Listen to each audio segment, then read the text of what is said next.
Здравейте, прекрасни приятели! Днеска искам да обърнем внимание на една много важна тема, която е свързана с имунната система. Как да разбера, че имам проблем с имунната система и да я подсиля?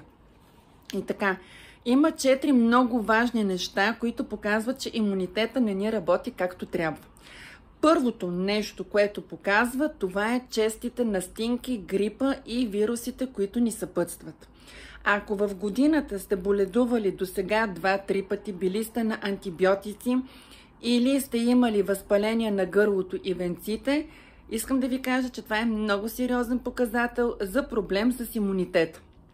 Второто нещо, което е, ако често имате алергии. Алергията е показател, че имунната ви система не работи и задължително трябва да обърнете внимание, като я подсилите за есенно-зимния сезон.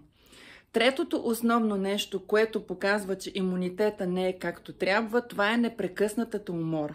Каквото и да правите, на вас ви липсва енергия, уморявате се бързо, без да имате сериозни заболявания с важни органи и не можете да си довършите нещата до край. Това нещо показва, че имате липса на цинк в организма, а той е главният за регенерация на организма. И поради тази причина се получава така, че имунната система наистина се чувства зле. И четвъртото нещо, на което трябва наистина да се обърне внимание, това е ако напълнявате рязко или отслабвате рязко. Проблемите с метаболизма наистина показват, че имунната система не работи както трябва. Под това видео сега ще ви оставям линкове с 10 продукта, които предлагаме, които са натурални, билкови. Можете да ги съчетаете и 10, можете да си изберете по ваш избор. До края на месеца има промоция, която е 20% намаление.